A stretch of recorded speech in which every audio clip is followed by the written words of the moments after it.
Infamous here, bringing you another gameplay commentary. And before we get into it, I just want to say make sure you guys keep an eye out for the gameplay, because I do go 40-2 in a team deathmatch game using the shotgun, which I thought was pretty impressive. I managed to do all this in 5 minutes, so make sure you guys keep an eye out on the gameplay. But let's get into what I want to talk about today. And today I have a review for you of the FPS Freeks, specifically the Havoc ones, which were released for Black Ops 2.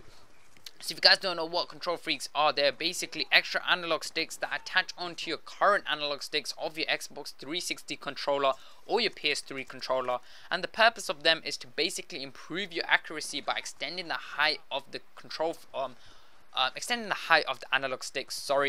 And basically how this works is by extending the height, what you're doing is you're allowing yourself to put in less force to turn either left or right. So what normally tends to happen is a player needs to move left or right in those close range gun battles, or even in those medium range gun battles, because they're off target. So they will try to move left or right, and then what will happen is they will accidentally move too much to the left and right, making them either lose the gun battle or missing too many bullets. So by extending the height, what you're doing is you're allowing yourself to put in less force to turn left and right, therefore increasing your accuracy and basically your chances of survival and winning that gun battle.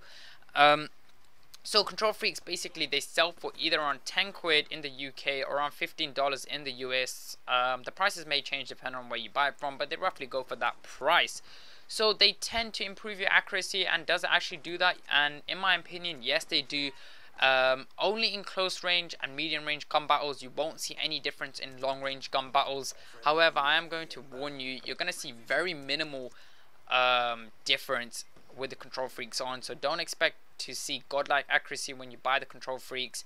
You're going to see very minimal difference in accuracy, but it does improve your accuracy, so I cannot disagree with what it says and what it does.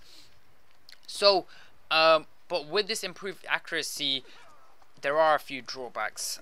The first one being the height. So the height of which actually extends the analog stick. So for me, I have fairly decent average hand sizes, and I just managed to grips onto my Xbox 3 controller with the FPS Freeks on.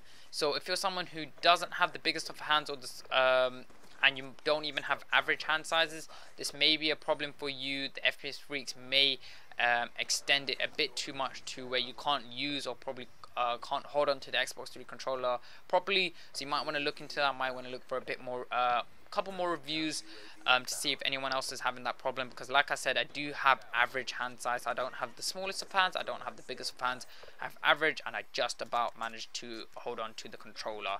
But if you're a PS3 user, you may not have to worry too much, because the PS3 controllers are smaller than the Xbox 360 controllers to start with anyway, so it might balance out and cancel itself out.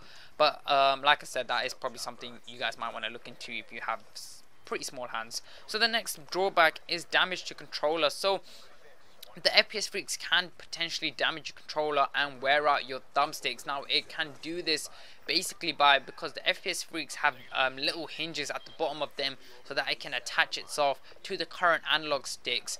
But if your current analog stick is pretty old and on the verge of wearing out, what it can actually happen is the FPS Freeks can basically crumble down the grip and the rubber that's on these thumbsticks, and make it so that the controller pretty much has no more rubber or even grip. And I actually did come across this problem myself twice on both my controllers, so I was pretty disappointed there, and it eventually got to the point where I actually couldn't use my controllers anymore, and I just had to remove my Kontrol Freeks because they just kept falling off, because there just wasn't any grip left on my thumbsticks. So the FPS Freeks wouldn't attach properly on.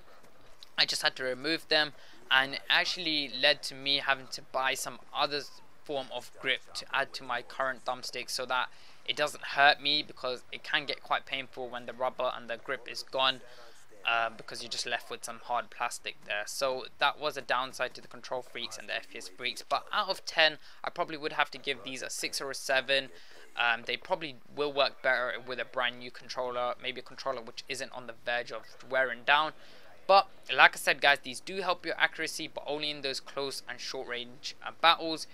Don't expect anything big, but it definitely will help improve your accuracy, guys. But anyways, guys, that's about it for this review. I hope you guys enjoyed, and if you guys did, I would really appreciate if you would like the video and subscribe if you haven't already, and let me know in the comment section below if you guys have FPS freaks of your own or thinking about buying some. But until next time, this has been your boy Infamous Slayer signing out. Peace.